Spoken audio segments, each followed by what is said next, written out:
Imagine a man who lived over 4,600 years ago, so brilliant in a primitive age that he was turned into a god by his own descendants. A man who designed the world's first pyramid, who laid the foundations of Egyptian medicine, who was an engineer, a priest, an astronomer, a philosopher, and an architect. A man whose ideas and inventions shaped an entire civilization. This is Imhotep, humanity's first recorded polymath. But what's truly astonishing is that almost no one talks about him today. A near-mythical figure whose contributions were so vast, they seem more like legend than history. We're in a newly unified Egypt, where pharaohs were still struggling to cement their divine authority. What they needed were symbols, monuments that could defy both time and death. Pharaoh Djoser, determined to make his reign unforgettable, summoned Imhotep. What followed didn't just transform Egypt, it revolutionized the history of human architecture. The Step Pyramid at Saqqara, the first monumental structure built entirely from carved stone, a vast complex filled with temples, courtyards, deep shafts, secret burial chambers, and sacred corridors, in a time when most of the world still built with mud brick and timber. Towering over 60 meters high and composed of nearly 330,000 limestone blocks, in an age without wheels, cranes, or iron tools, Imhotep pushed the boundaries of what humans could achieve. He organized hundreds, possibly thousands of workers, coordinated artisans, scribes, and craftsmen, planning every single block, staircase, and architectural detail. But he wasn't just a builder, he was a visionary. His thinking anticipated symbolic structures, not just to honor a king, but to bridge heaven and earth. The pyramid wasn't merely a tomb, it was a stairway to the divine, a manifestation of cosmic order on earth. Through sacred architecture, Imhotep transformed death into a physical and visual form of eternity. More than that, he established a precedent that defined the Egyptian civilization: the integration of spirituality with technology, belief with innovation. His pyramid would inspire everyone that followed, from Giza to Nubia. And it all started with one man who dared to dream in stone. Imhotep wasn't limited to stone and mortar. He is believed to have authored now-lost medical texts, praised centuries later by Egyptian and Greek scholars alike. He may have written treatises on diagnosis, surgical techniques, and even anatomy. In an age where illness was seen as a curse, Imhotep introduced reason, observation, and method.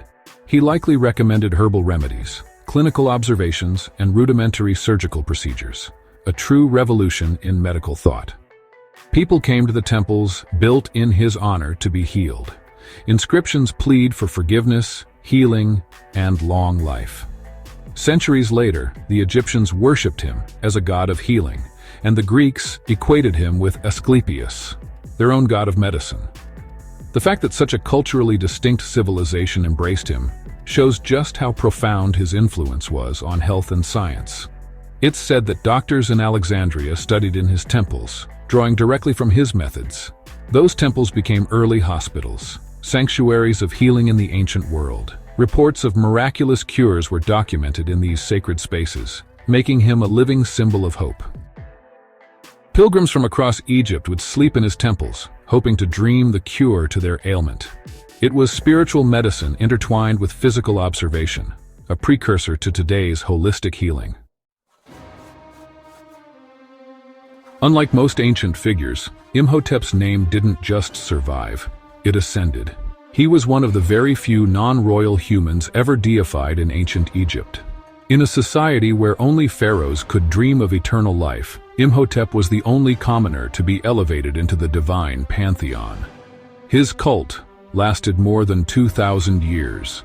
He had temples dedicated solely to him, and statues of his likeness were carried in sacred processions.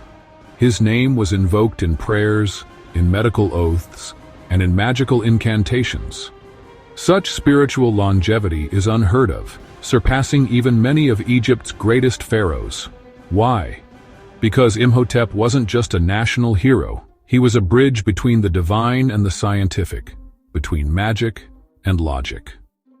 He was living proof that a person could transcend their status through knowledge, ethics, and vision. To the Egyptians, Imhotep wasn't just a model. He was hope itself, that wisdom could be just as sacred as royal blood. Imhotep wasn't only an architect or a healer, he was an astronomer, high priest of Ra, chief scribe, philosopher, and royal advisor. He likely played a central role in developing Egypt's solar calendar, understanding celestial cycles with remarkable precision. He studied stars, tracked lunar phases, and decoded the annual flooding of the Nile, all woven into a coherent vision of the cosmos. This wisdom made him indispensable in the royal court. He was the pharaoh's confidant, perhaps even more powerful than the later viziers. Despite his enormous fame, Imhotep's tomb has never been discovered. Egyptologists believe it lies somewhere in Saqqara, perhaps near the very pyramid he built. If unearthed, it could become one of the most significant archaeological discoveries of all time. What might we find there? Surgical instruments, lost papyri, architectural plans, perhaps philosophical writings offering a new lens into ancient Egypt. Or, even more astonishing, clear evidence that Imhotep was the first human to understand both the human body and the cosmos. His tomb could unlock a missing chapter in human history, a bridge between spirituality and reason, between tradition and progress. Each day it remains hidden adds another layer of mystery. Imhotep was what Leonardo da Vinci would become 4,000 years later, a symbol of universal genius. In a world increasingly obsessed with specialization, he reminds us that true innovation is born from the merging of disciplines. His integrated thinking, his ability to see beyond the limits of his time, made him a figure that transcends history. We may never know everything he achieved, but his influence laid the foundation of an entire civilization. And today, as the modern world searches once more for vision, wisdom, and harmony between science and humanity, Imhotep emerges not as a relic of the past, but as a role model for the future. And before you go, subscribe for more. If you've made it this far, you're part of the elite who seek meaning in the ruins of history. 99% of our viewers aren't subscribed. So, hit that subscribe button, ring the bell, and join the 5 Minutes of Culture community. We have many more layers of the past to uncover, together. And maybe, just maybe, someone will say the same about you one day.